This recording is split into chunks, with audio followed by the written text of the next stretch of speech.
Hello and welcome to Around the Clock. I'm your host, Yolanda Greaves. Today we are outside of the Valentine property. It's been getting a lot of conversation and attention lately, so we thought we'd show you some of the inside of both the house and the barn. We also have the select board update for the meeting that happened on Wednesday, February 16th, and a few around the town stops, one being at the Telecom building. So stay with us as I bring you Around the Clock.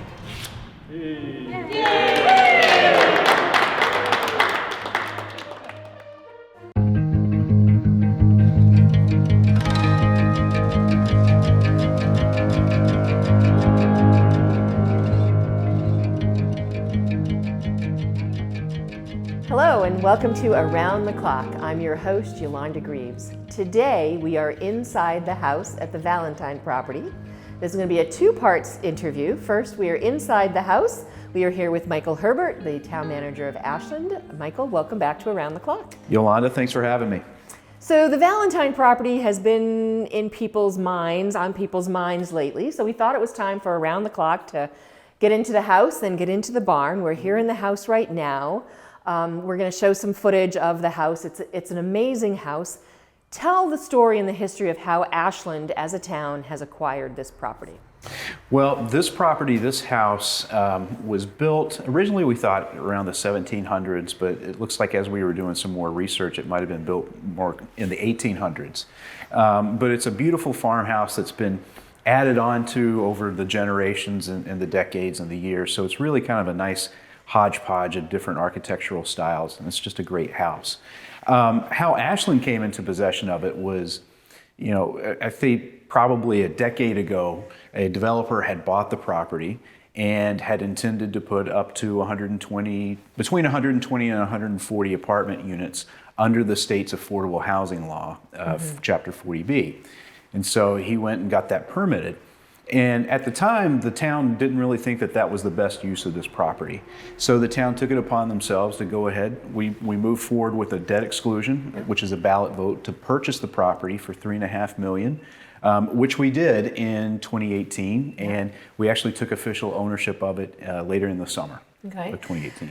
Now, part of buying it, I mean, if anyone has lived in town for a long time, they know the property has been for sale on and off over many years, and different people made decisions that the town shouldn't buy it. There was another piece, so that you have the house and the barn, and then there's some other property around it. And then one of the things that sort of made this whole 3.5 million palatable people was some other property that was sort of attached to it. Tell us about that attachment. Correct. So Robin Hicks and Cynthia Einen were very, very generous. They own about 16 acres of land behind here, and they agreed to put on a deed restriction on their property if the town of Ashland purchased this property and put on CPA restrictions onto the property. So that deed restriction limits greatly what they can do on their property. It doesn't allow for any multifamily housing. I think it's only limited to 8 single-family lots. So they were very, very generous in that donation. So we got the property summer of 2018. It's now January of 2022. Lots of people have been saying, why haven't we done anything with this? And it's not that nothing has been done. Tell us first some of the stuff that was done inside the house to make it weatherproof. Sure. So inside the house, there was a number of things that we did over the years. So first of all, these chimneys were in pretty bad shape. There's a couple of them. So we had our veterans construction team come in from the Bedford VA, and they ended up repairing all of that. So those we see up on the roof, on the all roof. The roof lines, yeah. Yeah, the chimneys have been repaired. There was a sliding glass window, and just another window here on the side of the house that was really badly decomposed. So we had a contractor come in and basically replace that wall, and did a really, really good job with that. A couple of other things, just doing basically some more like weather sealing type of activities. Winterizing it, making sure it stayed good through the winter.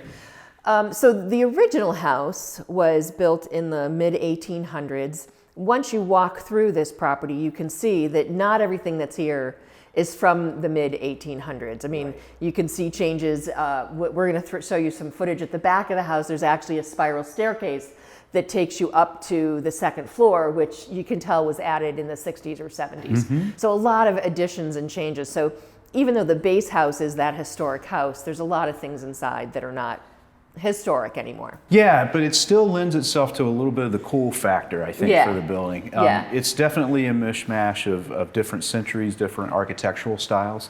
But yeah, it's one of the things that brings the unique character to this house. Yeah.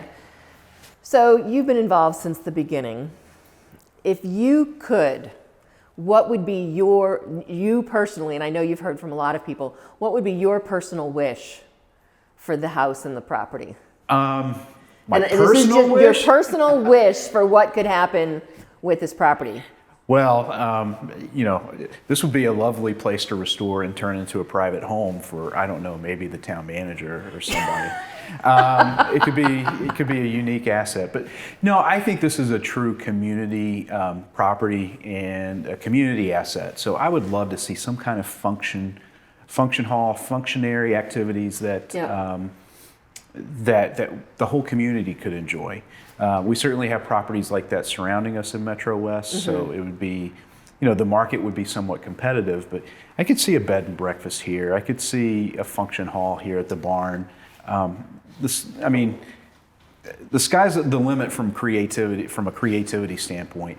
Ashlanders have no shortage of ideas. Right. I think the point is okay, what is realistic and how do we get them from like in our head and actually into action? Right, right. So tell us, so the work was done to make sure the house was weatherproof.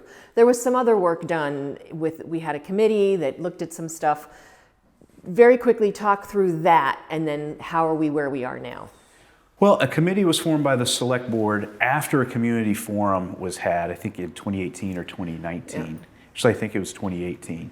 The select board appointed a Valentine Property Committee to research different properties, or similar properties, I should say, in different communities and what they might have been able to do with those properties. So that committee looked at the Medway's Thayer Homestead, the Holliston Historical Society, a property in Weston, the Josiah Smith Tavern, and there were a couple of others. And it was actually a very comprehensive investigation because we would either go to those locations and meet with the people who were responsible for getting them to that place, or they would actually be generous enough to come to us and talk to us. Nice. But they were all very, very passionate about the work that they had done, and that passion is really what drove those properties to being productive. And what is the one thing that all those properties have in common? They're old. So are they all managed by nonprofits though? So the Holliston Historical Society is managed by a nonprofit. The Josiah Smith Tavern, they own it, but they were looking at a way to divest of it within some of the conditions and setting the conditions with which they would do that.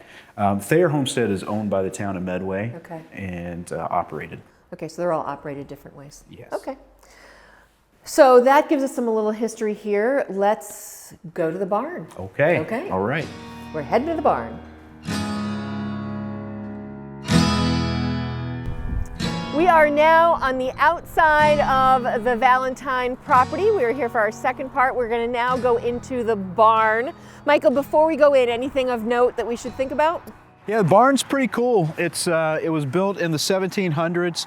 Wasn't built at this location. It was later moved, but again, I think once you get in there and you'll see how intricately the timbers and everything, you know, are put together and how it stays up, I think you'll see why it's such a special barn. Okay, let's go take a look in the barn. All right.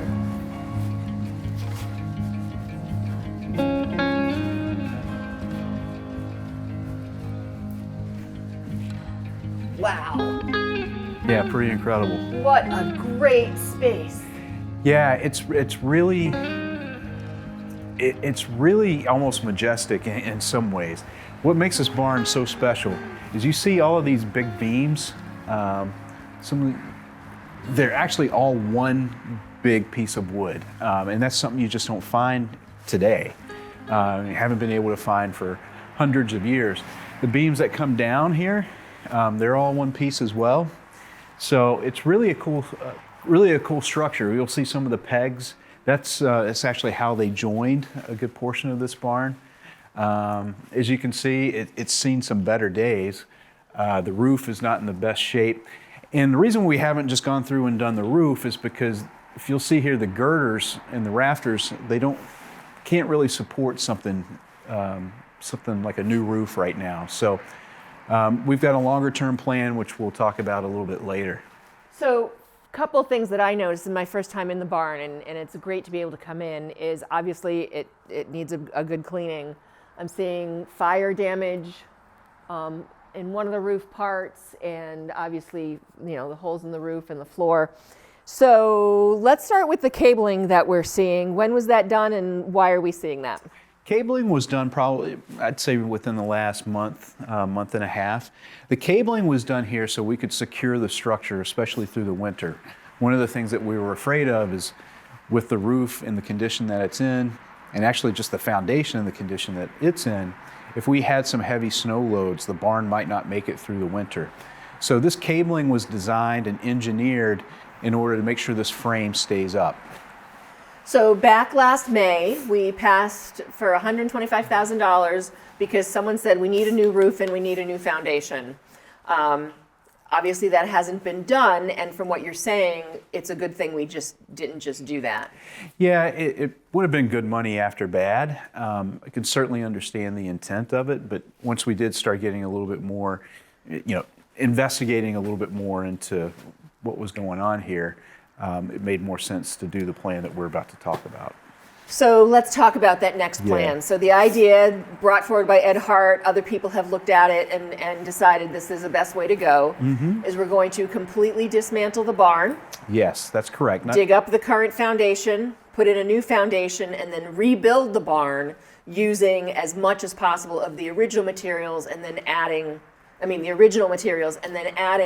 new materials to support that so that we get back to at least the outside structure. Exactly. I mean, probably the worst part is the foundation in this, especially this section over here. If you're looking at the barn, the upper left section. So that's probably the worst section of the foundation. But yes, Yolanda, it's exactly the way you said. We're going to dismantle it, not tear it down, but dismantle it, number each of these pieces, rebuild a foundation, then rebuild the barn utilizing as many existing pieces as we can, and those that we can't reuse, we'll have a template to fabricate a new piece from.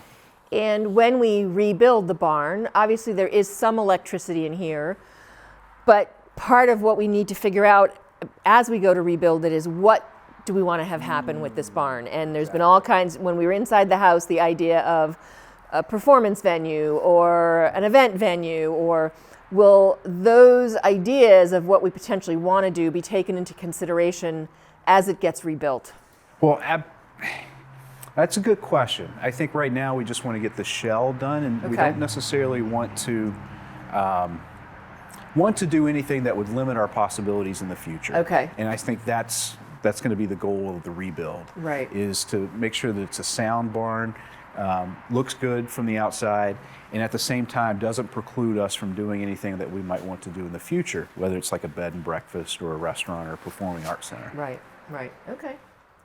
Good. Well, yeah, there's definitely some interesting nooks and crannies in here. The old stalls, the old sliding doors. Obviously, someone played basketball in here. Now, I can imagine. Now, I did grow up. I spent part of my time in Pennsylvania, where there were a lot of farms, and you would put a great big stack of hay at the back of the barn, and you would run and jump on the rope like this. Yeah. So that's very cool. And again, you can tell the hardware's been there a while, and I don't know, we may need to... You want to demonstrate that now? No, I'm good. I think that there's no hay to jump into, so I wouldn't want to, So back in my day, we would throw the hay up in the loft. So you bale it, you go out and pick it up, and you throw it out on the loft. My mom, who also grew up on a farm, she had one of those experiences, except there was a pitchfork waiting for her at that mound of hay. Oh, so, yeah, that's not. Yeah, her foot didn't do too well with that one. But it makes a great story now. It does. It does. Good. Well, Michael, thank you for taking us through the barn and through the house. And as I said, it's been, a lot of people have been talking about it. They want to see what's going on. So keep looking out for more information. I know there's some people trying to start a 501(c) to support the property. Yay, because one of the things we've talked about, not here on camera, is how do we pay for doing something like this, right? We've spent the money to buy the property, and now we need to have people help us raise money to create something here. Yeah, because I mean, we've already appropriated, or allocated, I should say, 1.5 million to look at redoing that shell. Right. And that's just to do the shell. So, right. It's certainly an expensive proposition to do really anything here, but I think in the end, it's going to be a great community asset. And I think the community supports it. And hopefully this is then giving them some information about what's been going on. And we'll keep sharing this story about the Valentine property, and hopefully more people can get involved, and we can wind up with something that the community really supports and loves. Yeah, please do get involved, because we're going to need all hands on deck for this one. Great. Well, Michael, thank you so much. Thank you. Thanks for watching this segment of Around the Clock.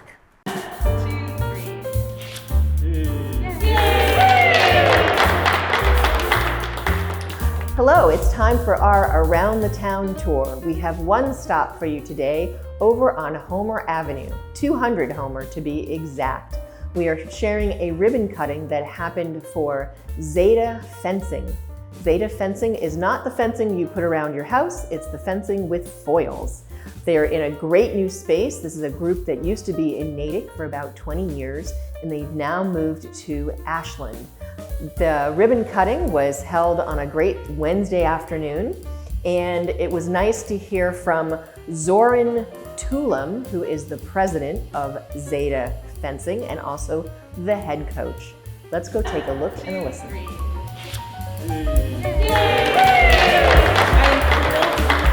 Welcoming Zeta Fencing to Ashland.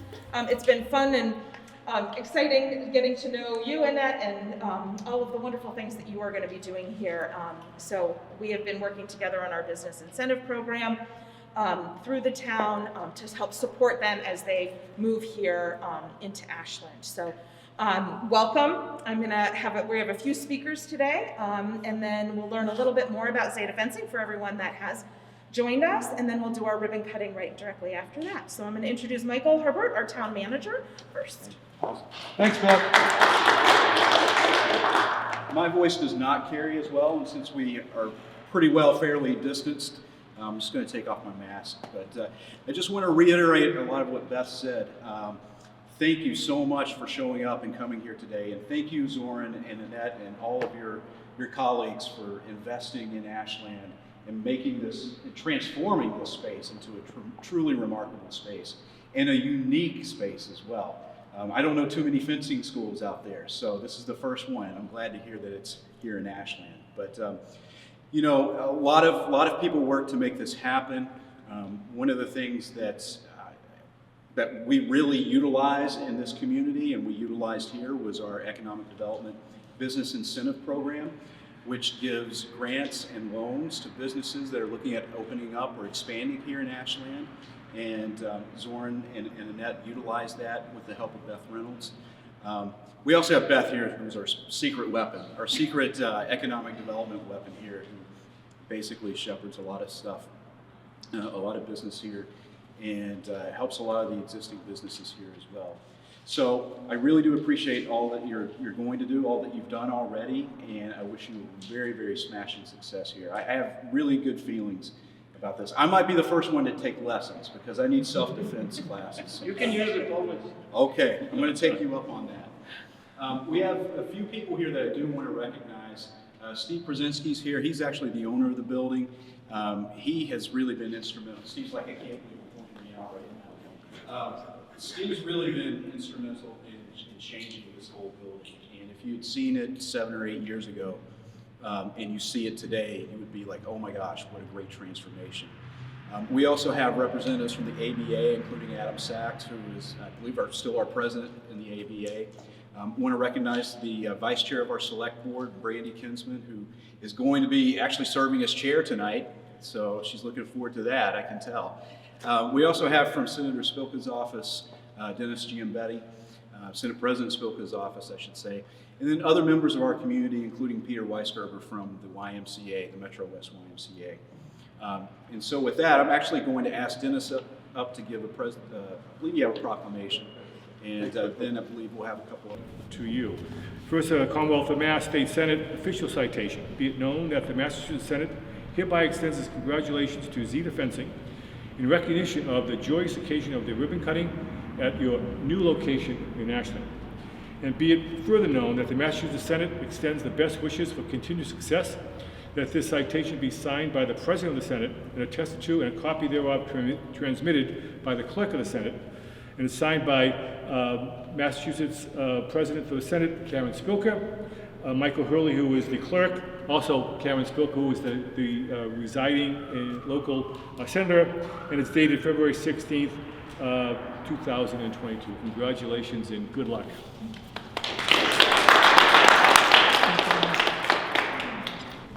So I'll just add my welcome to Zeta Fencing here in Ashland. On behalf of the Select Board and the town, we are so glad that you guys are here and that you've chosen Ashland to come to after 20 years in Natick. We love our businesses here in Ashland, and we are here to support you in any way that we can. I know that the ABA is a tremendous resource for you, as well as Beth Reynolds, but if there's anything that we can do to help continue to get the word out that you are here and help support you, please let us know, because we're excited that you're here and that you've chosen Ashland to come to. So thank you.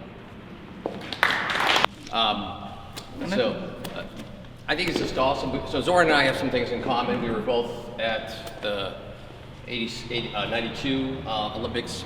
I didn't participate though. And also Atlanta. So that, yes. We're just excited to see growing businesses choose Ashland to expand and improve their business.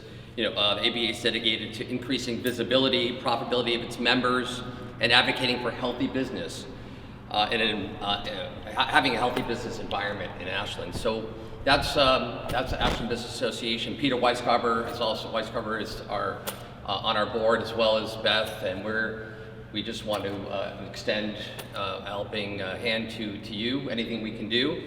We have a certificate here with a little piece of the ribbon. Oh, that's right. Welcoming you as a new business, and I'm glad Annette and Dima and Tim and Sergey. So I'm excited to learn a little more about fencing. Thank you so much. Thank you so much. I would like to just invite our partners and owners. Wayne, please.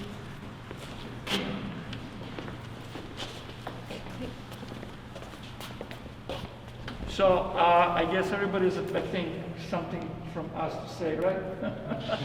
Yes. I'll be very brief. I started the Zeta Fencing in Natick 21 years ago. And it started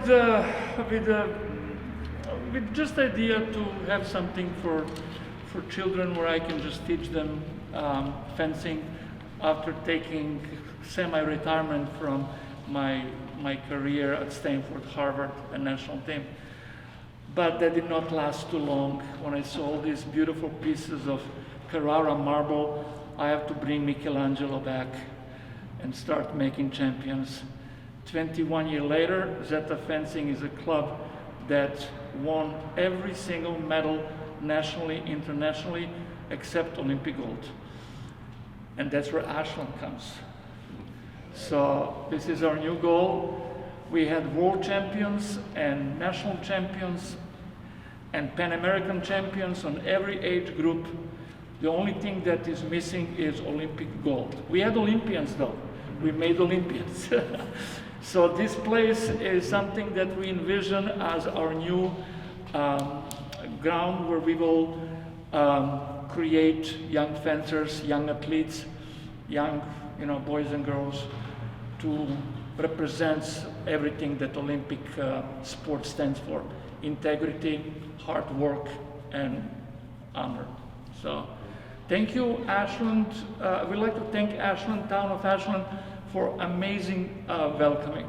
Search for the new space was long, much longer than we ever anticipated. And when we got here, one of the first things that made a difference was how welcomed we got, right away from the start.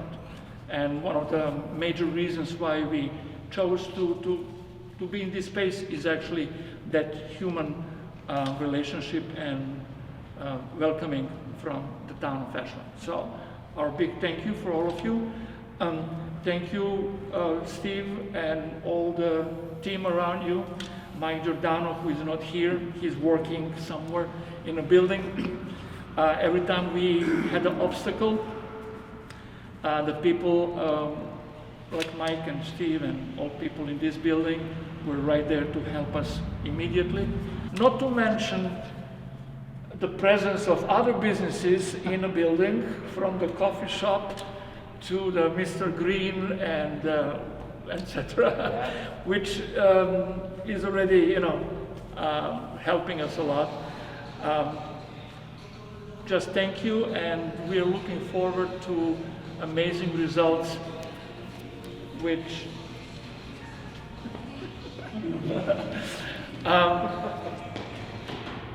our goal is to make this place a center of fencing in New England and in the United States. We are already well known as one of the best clubs in the world, so it would be nice to bring that glory and all those medals to Ashland. Here.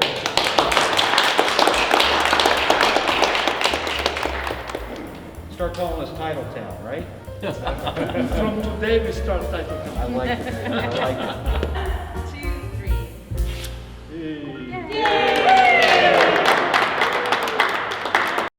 Hello and welcome back to Around the Clock. It's time for the Select Board update for the meeting that happened on Wednesday, February 16th. We started a little bit after 7 after some technical difficulties, but then we jumped right in. We had some citizens' participation, but then we had the opportunity to celebrate Tara Ward, our town clerk. After 18 years working for the town of Ashland, she will be retiring at the end of March. If you've ever had to work with Tara or interact with her, make sure you take the opportunity, go into town hall and say thank you and goodbye. And we all thank Tara for all her work as our town clerk.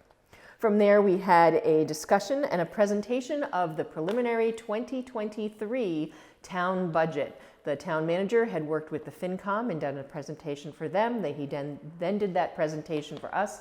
And if you want to go see the details, you can watch the full select board meeting. We are going up by a little bit more than 3% with our overall budget. We are working with the schools to make sure that they're having their needs met, as well as the town general government is having their needs met. The details are available. No vote has been taken as of yet. We'll be going into more details in future meetings. From there, we went into some of our old and new business. We have decided again this year to do 2 select board scholarships. We are making one minor change. It used to be that we would make sure we gave 1 male and 1 female a scholarship. This year we've decided to just say we're doing 2 scholarships, make it gender neutral, and ensure that the top 2 students who deserve the money are getting the money, not necessarily 1 male and 1 female. We talked about the racial equity study that was done, that we worked with Suffolk University for, and the next steps. And the next steps is the creation of a task force. Some of the members of the current diversity support group that has been working with town manager Michael Herbert will be part of this task force, as well as reaching out to other members of the community and other organizations to be part of the task force as well, and then looking at, are there changes in bylaws or policies that we can use to make sure that our town recognizes and has more diversity at the town manager, at the general government, and in our schools and within our volunteers. We then talked about, we reviewed potential changing of building permit fees. No decision, again, was taken. We got some information and we'll be getting more. Basically, our building permit fees will be going up. They have not been raised in many, many years. Thank you to Doug Scott, our building director, for looking at that information. And again, in a future meeting, we'll be having further discussion and taking a vote. We then talked about the resignation of Lakshmi Krishnan. She is a current member of the planning board. She has tendered her resignation, and we had to take a vote to allow her seat to be put on the town ballot. We have done that, so if you are interested in running for that remainder of her seat, there's 2 years left. That should be available, the paperwork should be available at the town clerk's office by the time you see this update. Again, there are the 2 regular seats that are open and then her seat that is up as well, and the election will be on May 17th, the 3rd Tuesday in May. From there, we discussed returning to in-person meetings. We are looking to do that probably the 2nd meeting in March. We will still keep the hybrid model so that those members or those public who do not want to come and sit in the town meeting, in the town hall meeting room, I knew I'd get that out, can still watch from home. We'll still be using Zoom, because for some people they're still not comfortable with that, and also we are still we support that as a board to allow the hybrid so that we might be in person, but members of the public can watch via Zoom and interact and participate in the meeting via Zoom. We then approved our consent agenda, which had some regular session minutes and a resignation by Amy Caruso from the Ashland Cultural Council and some donations. We then went into our priority project update. No update on the rail transit district, nothing new there yet from UGC and their project. We talked about downtown and looking at the process that is happening there. They are working to finish the work to be able to do undergrounding of the utilities and moving some of the poles. There's also some road work that's going to be done both in Main Street and on Front Street. And if you drive through downtown, you certainly see the work that is being done, and we're hoping to get it done as soon as possible. One minor change to the plan: there was originally 12-foot sidewalks over by 125 Front Street where the farmers market happens, and they're adjusting that plan so that they're going to be more 6 or 8 foot, similar to the other sidewalks that are on Front Street. We then talked about public safety and Mendez. If you drive by the public safety building, you can see that progress is being made. They're looking at equipment for inside, so that'll be happening and moving forward. Mendez, the current first phase of blasting has been done, and pretty soon you'll start seeing some forms going in for some concrete pouring for foundations. Route 126, things are a little bit on hold through the colder months, but you'll start seeing more work with the utilities being moved to the new poles. And then we had a whole long list of what was being done, and that was presented, and that is available for you to go look at. It's still another 2-year project. It's going to be 2024 before Route 126 gets completed, but we are hoping that the plan and the look is that once it's done, it'll be a great place to live and walk and drive. We then went to the town manager's update. We have some issues over at Legacy Farms, and our Public Works Director, Doug Small, is working with the town of Hopkinton and the developer to put some mitigations in place for the soil that's being leaked into the reservoir. And then the last one was just a report on the 4-year performance of Amoresco. Amoresco is managing our solar projects, and we got a look at the return that's coming back to the community, and it's a very positive thing. We finished up just at 10 o'clock, so we didn't have to vote to go past, and that wraps up the meeting that happened on Wednesday, February 16th for the Ashland Select Board. Well, that wraps up another episode of Around the Clock. Thank you so much for watching. I hope you enjoyed our interview and our tour here at the Valentine property. And we are hoping that we can come back in probably a year and see what has become of this wonderful old historic building. A big thank you to Michael Herbert for coming and giving us this tour. And thank you for watching. And if you ever have a story you want to share, or if there's another historic property you want us to research and go investigate, let us know. I'm your host, Yolanda Greaves. Thank you so much for watching this episode of Around the Clock.